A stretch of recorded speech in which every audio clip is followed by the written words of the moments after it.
भक्तजनों, आज आप सुनेंगे गंगा दशहरा व्रत कथा। देवमुनि शर्मा का चैनल पर गंगा दशहरा पर आप सभी को शुभकामना देती हूँ।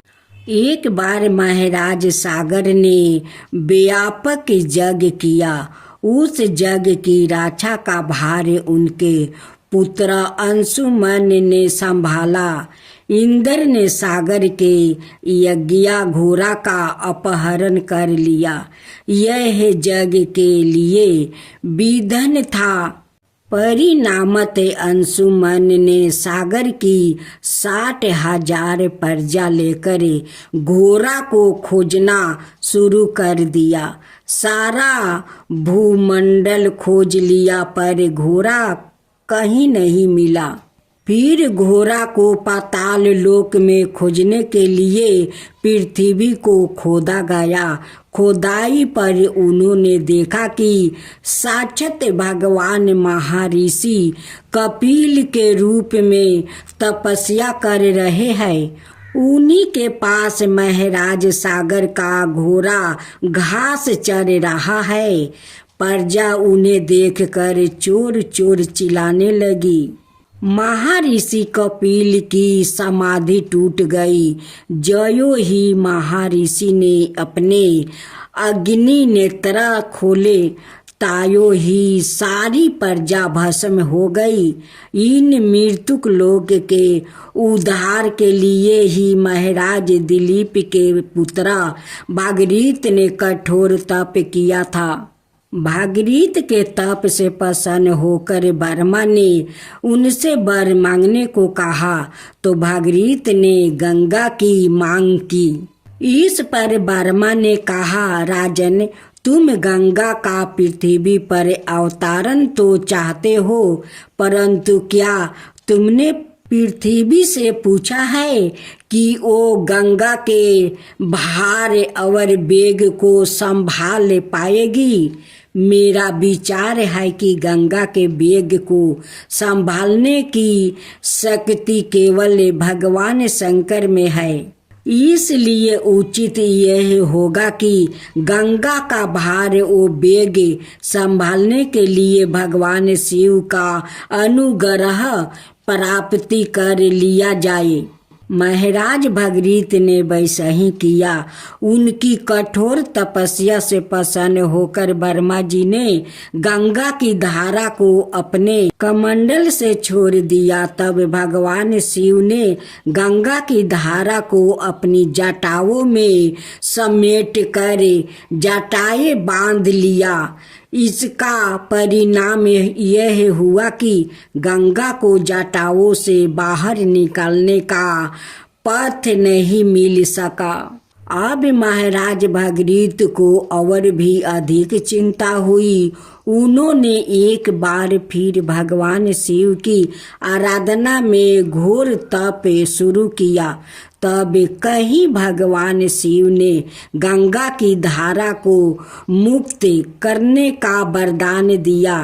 इस प्रकार शिव जी की जटाओं से छूट कर गंगा जी हिमालय की घाटियों में कल कल निनाद करके मैदान की ओर मुड़ी। इस प्रकार भागीरथ पृथ्वी पर गंगा का वरण करके बड़े भाग्यशाली हुए। उन्होंने जनमानस को अपने पुण्य से उपकीर्ति कर दिया। योग योग तक बहने वाली गंगा की धारा महाराज भागीरथ की कष्टमयी साधना की गाथा कहती है। गंगा प्राणी मात्रा को जीवन दान ही नहीं देती, मुक्ति भी देती है। इसी कारण भारत और विदेश तक में गंगा की महिमा गाई जाती है।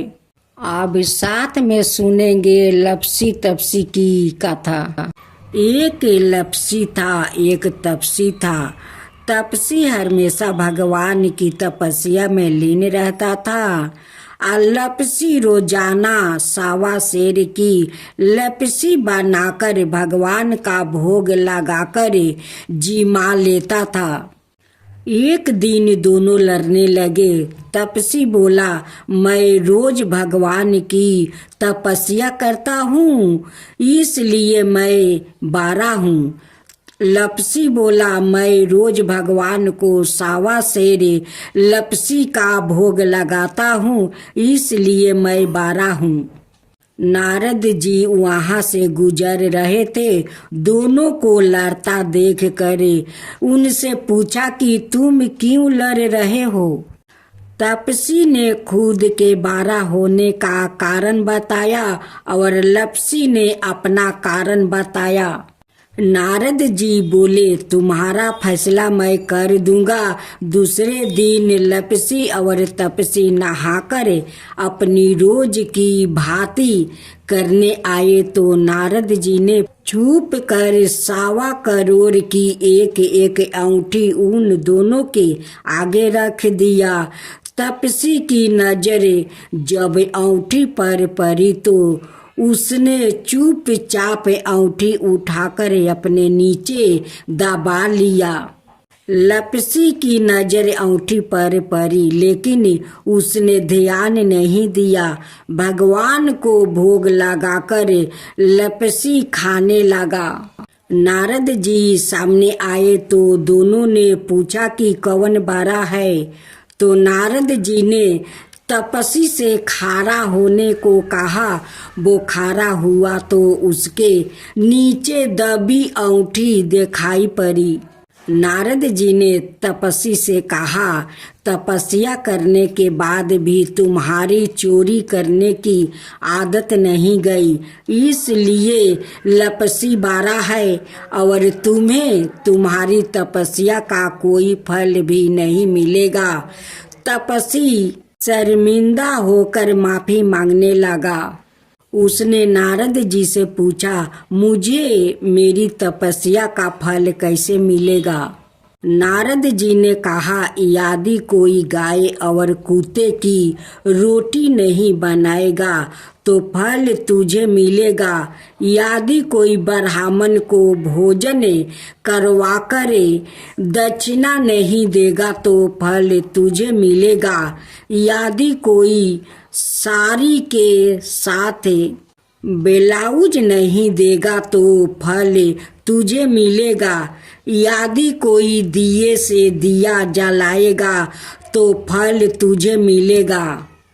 यदि कोई सारी कहानी सुने लेकिन तुम्हारी कहानी नहीं सुने तो फल तुझे मिलेगा।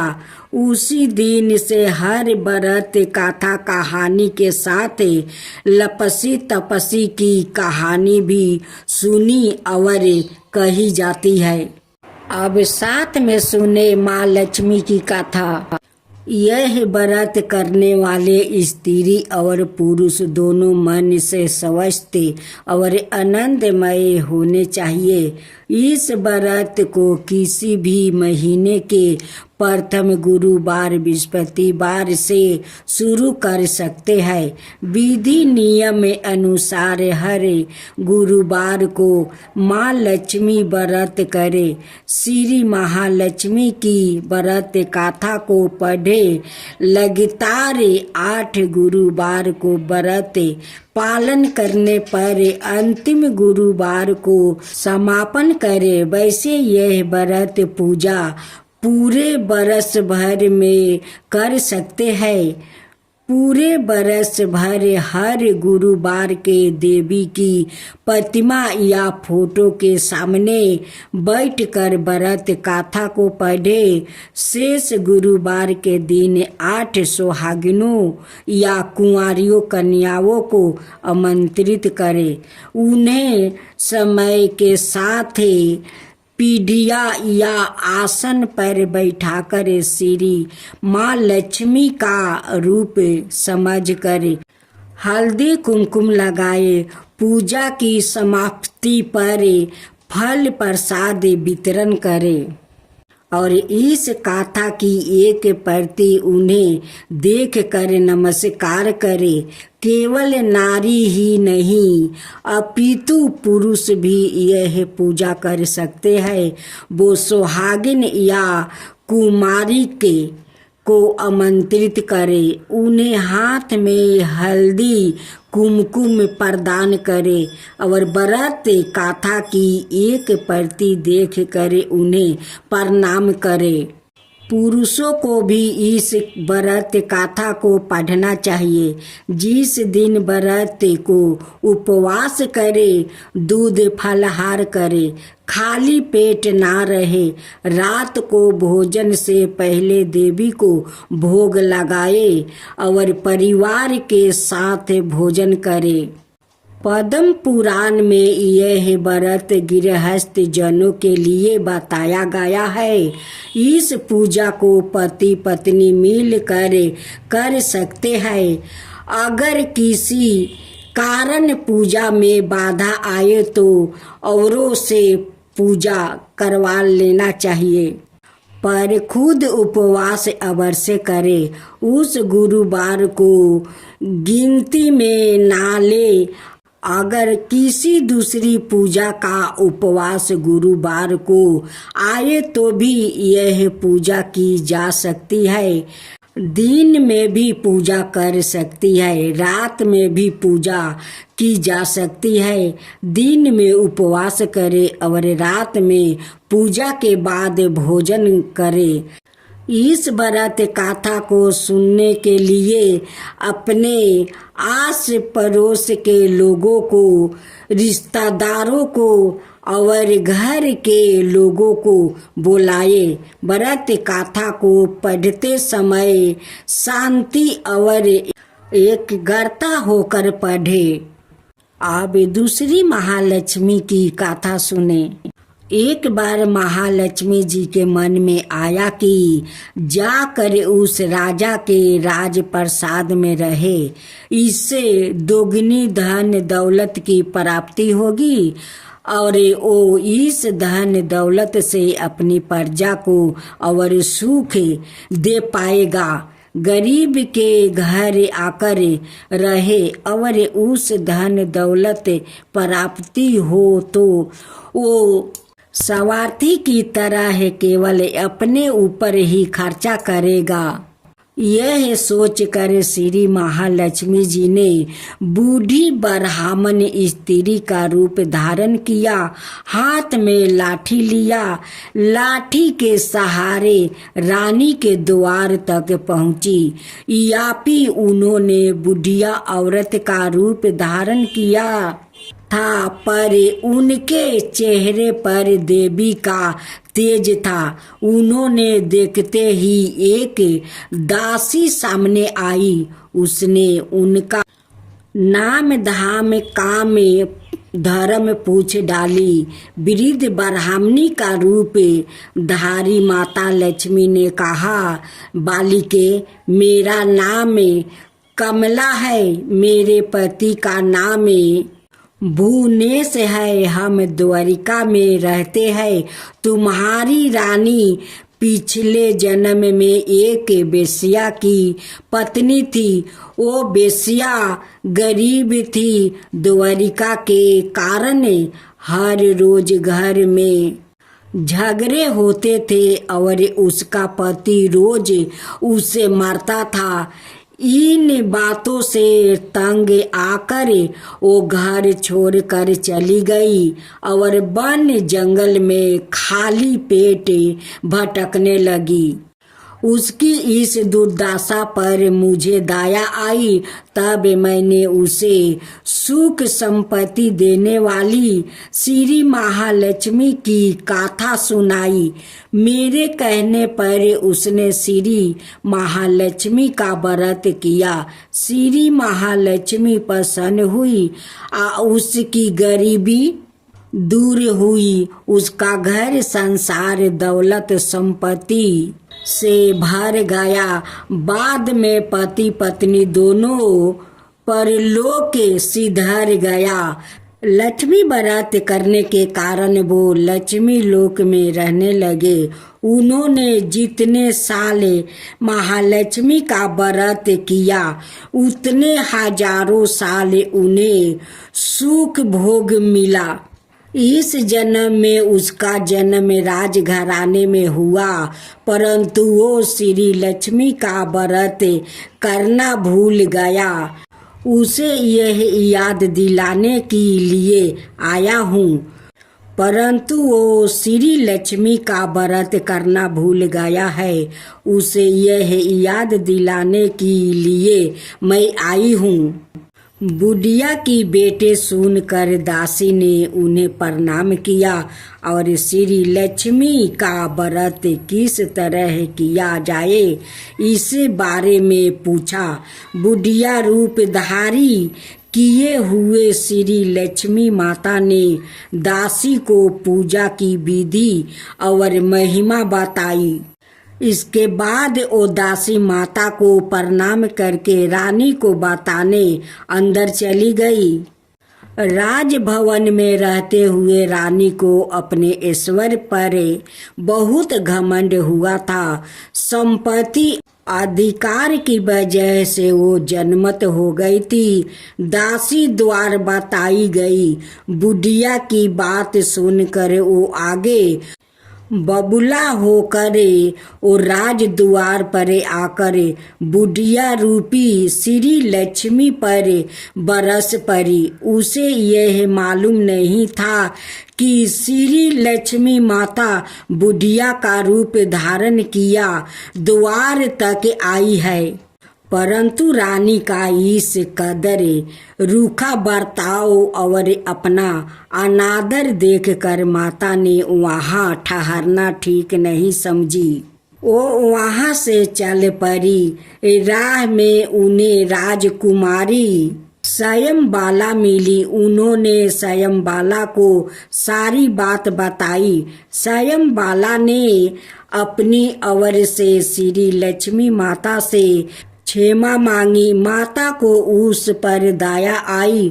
उन्होंने स्वयंबाला को श्री लक्ष्मी व्रत के बारे में बताया। उस दिन जेठ माह का पहला गुरुवार था। स्वयंबाला ने परम श्रद्धा से श्री लक्ष्मी का व्रत रखा। फल स्वरूप राजा सिद्धेश्वर के पुत्री मालाधर से उसका विवाह हुआ। वो धन दौलत ऐश्वर्य भवन से माला माल हो गई। पति के साथ ससुराल में आनंद से दिन बिताने लगी। जय तुलसी माता, जय तुलसी माता। एक परिवार में ननद भाभी रहती थी। ननद अभी तक कुंवारी थी। वो तुलसी की बड़ी सेवा करती थी, पर भाभी को यह सब फूटी आंखें नहीं सुहाता था। कभी कभी तो वो गुस्से में कहती कि जब तेरा विवाह होगा तो तुलसी ही खाने को दूंगी और तुलसी ही तेरे दहेज में दूंगी। यथा समय जब ननद की शादी हुई तो उसकी भाभी ने बारातियों को सामने तुलसी का गमला फोड़ कर रख दिया। भगवान की कृपा से वो गमला स्वादिष्ट व्यंजनों में बदल गया। गहनों के बदले भाभी ने ननद को तुलसी की मंजीरी पहना दिया तो वो सोने के आभूषण में बदल गई। वस्तु के स्थान पर तुलसी का जनेऊ रख दिया तो वो रेशमी वस्तु में बदल गया। ससुराल में उसके दहेज आदि के बारे में बहुत बड़ाई हुई। इस पर भाभी को बड़ा आश्चर्य हुआ और तुलसी जी की पूजा का महत्व उसकी समझ में आ गया। भाभी की एक बेटी थी। वो अपनी बेटी से कहती कि तू भी तुलसी की सेवा किया करे, तुझे भी बुआ की तरह फल मिलेगा। पर बेटी का मन तुलसी की सेवा में नहीं लगता है। बेटी के विवाह का समय आया तो भाभी ने सोचा कि जैसा व्यवहार मैंने अपनी ननद से किया उसी के कारण उसे इतनी इज्जत मिली, क्यों ना मैं अपनी बेटी के साथ भी वैसा ही व्यवहार करूं। उसने तुलसी का गमला फोड़ कर बरियतियों के सामने रख दिया, परंतु इस बार मीठी मीठी ही रही। मंजीरी ओ पत्ते भी अपने पूरब रूप में ही रहे और जनेऊ जनेऊ ही रहा। सभी बाराती भाभी की बुराई करने लगे। ससुराल में सभी बेटी की बुराई कर रहे थे। भाभी ननद को कभी घर नहीं बुलाती। भाई ने सोचा मैं ही बहन से मिल आऊं। उसने अपनी अच्छा पत्नी को बताई और सौगात लेकर जाने के लिए कुछ मांगा। भाभी ने थैले में जुआर भरकर कहा, और तो कुछ है नहीं, यही ले जाओ। वो दुखी मन से चल दिया। भाला बहन के घर कोई जुआर लेकर आता है। बहन के नगर के समीप पहुंचकर उसने एक गौशाला में गाय के सामने जुआर का थैला उलीट दिया। तब गौ पालक ने कहा, ए भाई, सोना मोती गाय के आगे क्यों डाल रहे हो। भाई ने उसको सारी बात बता दिया और सोने मोती लेकर प्रसन्न मन से बहन का घर गया। बहन ने बड़ी पसंद हो, गंगा मैया की जय हो। एक गरीब ब्राह्मण था। ब्राह्मण देव बहुत गरीब था। वो भिक्षा मांगकर अपना परिवार को पोषण पालन करता था। ब्राह्मण देव बहुत दूर दूर भिक्षा मांगने चले जाते कि दूर नहीं जाऊंगा तो मुझे ज्यादा तो दक्षिणा नहीं मिलेगा, दूर दूर जाऊंगा तभी तो मुझे बहुत सारा दक्षिणा मिलेगा, तो हमारा परिवार को पोषण पालन अच्छा से हो जाएगा। ब्राह्मण देव अपना परिवार को कभी दुख तकलीफ नहीं देते, अपना परिवार को हमेशा खुशी खुशी रखते।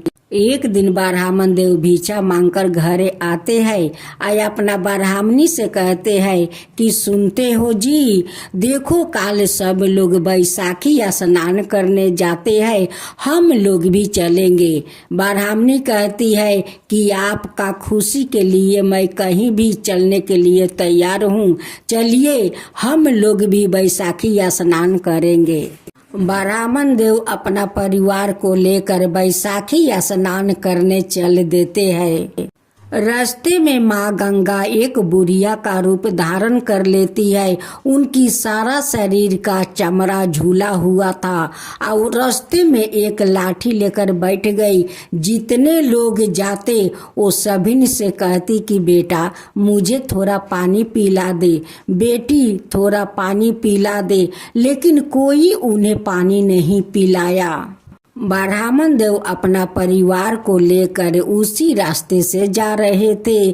जब उस बूढ़ी माँ के पास पहुँचा, बूढ़ी माँ कहने लगी कि बेटा मुझे बहुत जोर का प्यास लगा है, देख मेरा गला सूखा गया है, कोई मुझे पानी नहीं देता है, बेटा तू पानी पिला देगा। ब्राह्मण देव कहने लगे कि माता मैं जरूर आपको पानी पिला दूंगा। आप इस धूप में क्यों बैठी हो माता, देखिए बैसाख का धूप चल रहा है, नीचे धूल गर्म हो गया है, आप उस कदम का गाछ के पास चलिए, वहीं पर आप बैठिए, मैं आपके लिए पानी लेकर आता हूँ। ब्राह्मण देव जाते हैं, एक चुकिया में पानी लेकर आते हैं और उस बूढ़ी माँ को पानी पिला देते हैं। बूढ़ी माँ पानी पी कर उनकी आत्मा को शांति मिल जाता है। बूढ़ी माई पानी पी कर उस ब्राह्मण को बहुत बहुत आशीर्वाद देने लगती है। कहती है कि बेटा, जैसे तू मुझे पानी पिला कर मुझे जुड़वाया है, वैसे ही तेरा परिवार जुड़ाएगा, सुखी रहेगा, उसका कभी दुख तकलीफ नहीं होगा बेटा। ब्राह्मण देव कहते हैं कि माता, मेरे पास तो खाने के लिए कुछ नहीं है, मैं तो भिक्षा मांग कर अपना परिवार को पोषण पालन करती हूँ। मैं गंगा स्नान करने जाती हूँ, जब बैसाखी स्नान करके वहाँ से लौटूंगी तो आप यही कदम के गाछ के पास बैठे रहिए, कहीं मत जाइए। जो मिलेगा मेला में वही आपके लिए मैं ले आऊँगा, आप यहाँ पर बैठकर खाइए माता, कहीं मत जाइए। कहती है कि ठीक है बेटा, तू जा, मैं यहीं पर बैठी रहूँगी। वो तो कोई बूढ़ी माँ तो थी नहीं, वो तो साक्षात माँ गंगा थी। ब्राह्मण देव अपना परिवार को लेकर जाते हैं, बैसाखी गंगा स्नान करते हैं। अपना पत्नी से कहते हैं कि देखो, मैं यही घाट पर एक गमछा बिछा देती हूँ, आते जाते लोग तो कुछ ना कुछ तो दान दे ही देंगे, कुछ पैसा, कुछ चिवड़ा, कुछ मूढ़ी तो दे ही देंगे, वही हम लोग खाकर तब चलेंगे और उसी में से कुछ बचाकर उस बूढ़ी माई के लिए ले चलेंगे। ब्राह्मण देव वही पर गामछा बिछाकर बैठ जाते हैं। आते जाते लोग कोई चिवड़ा देता है, कोई बतासा देता है, कोई पैसा देता है। ऐसे उनके गामछा पर देते देते कुछ तो अन्न इकट्ठा हो गया। वहाँ पर सब परिवार मिलकर खाए और बूढ़ी माँ के लिए बचा कर ले आए। जब ब्राह्मण देव अपना परिवार को लेकर आते हैं, उस कदम के पेड़ के पास जाते हैं, देखते हैं कि बूढ़ी माई तो यहाँ पर नहीं है। ब्राह्मण देव कहने लगे कि बूढ़ी माई तो चल नहीं पा रही है, बूढ़ी माँ कहाँ चली गई ये धूप में? बूढ़ी माँ तो भूखे प्यासे होगी, ना जाने बूढ़ी माँ कहाँ चली गई। उन्हें तो मैं बोल कर गया था कि माता, आप यहीं पर बैठे रहिए, कहीं मत जाइए, फिर भी बूढ़ी माता कहाँ न कहाँ चली गई। जब ब्राह्मण देव अपना घर पहुँचते हैं, देखते हैं कि बूढ़ी माई तो उनकी दरवाजे पर बैठी हुई है। अब ब्राह्मण देव देख कर बहुत आश्चर्य में पड़ गए कि ये बूढ़ी माई तो चल नहीं पा रही है, हम लोग के घर कैसे आ गई, हम लोग के घर का पता ये कैसे जानती है। ब्राह्मण देव उस बूढ़ी माई से पूछते हैं कि माँ, आप तो चल नहीं पा रही है, आप कैसे यहाँ पर आ गई, आपको पता कैसे चला कि ये मेरा घर है? तब बेस रूपी माँ गंगा कहती है कि बेटा, ये के गोरू गाड़ी वाला था, वो अपना गाड़ी पर मुझे उठा लिया और बोला कि माता, जहाँ जाना है वहाँ पर बोलिए, मैं ले चलता हूँ। वो ले आया, यहीं पर मुझे उतार दिया। मुझे तो पता नहीं है बेटा कि ये तेरा घर है, बस गाड़ी वाला लाया यहीं पर उतार दिया, बोला कि ये ब्राह्मण का घर है। लेकिन माँ गंगा को तो सब कुछ पता है, उनकी दुख तकलीफ भी पता है, उनकी घर दुआर भी पता है। माँ से भला कुछ छुपता है? माँ तो सब देखती है, सब जानती है। ब्राह्मण देव कहने लगे कि माता, आपको तो बहुत भूख लगी होगी, लीजिए चिवड़ा और बतासा खा लीजिए, और खाकर यही चौकी पर आप सो जाइए, आराम कीजिए। जब रात को ब्राह्मण परिवार सो गया तो माँ गंगा भाला कैसे सोती? वो उठ कर अपना चरण उनकी दरवाजे पर छोड़ देती है। एक मोहर भरा कलश से उनकी दरवाजा पर रख कर माँ गंगा तो अंतर्ध्यान हो जाती है। जब सुबह हुआ तो ब्राह्मण ब्राह्मणी का आंख खुला, वो आकर माता को देखने लगे। देखते हैं कि चौकी पर तो माता है नहीं, यहाँ पर तो दो चरण पलुका है, मोहर भरे कलश है। अब तो ब्राह्मणी कहती है कि स्वामी, वो कोई बूढ़ी माई नहीं थी, वो तो माँ गंगा थी, साक्षात माँ गंगा थी। आप जो माँ को वहाँ पर पानी पियाया था उसकी कर्ज माँ चुकाया है। घर में जो बतासा चिवड़ा खिलाए थे उनकी कर्ज माँ चुका कर चली गई। ब्राह्मणी कहती है कि स्वामी, हम लोग का भाग्य कितना अच्छा है कि माँ बैसाखी गंगा हम लोग का दर्शन दिया, आपको हाथ से पानी पिया, आपका हाथ का चिवड़ा बतासा खाया। कितना हम लोग तकदीर वाले हैं कि माँ गंगा दर्शन भी दिया और आपका हाथ का भी भोजन भी किया। इतना सारा धन माँ देकर गए कि ये धन हम लोग के कभी शेष नहीं होगा। अब ब्राह्मणी बहुत अच्छा अपना महल बना लेते हैं। अब वो लोग आजाद से रहने लगा। सारा दुख तकलीफ माँ गंगा लेकर चली गई और उनकी घर में धन भर गई। हे माँ गंगा, जैसे आप उस ब्राह्मण को दर्शन दिया, उनकी हाथ से भोजन किया, वैसा ही सबका ऊपर कृपा कीजिए, सबका दर्शन दीजिए। हे माँ गंगा, सब कोई का दर्शन दीजिए, वैसा ही सबका घर में धन भर दीजिए। माँ गंगा की जय हो, माँ गंगा की जय हो।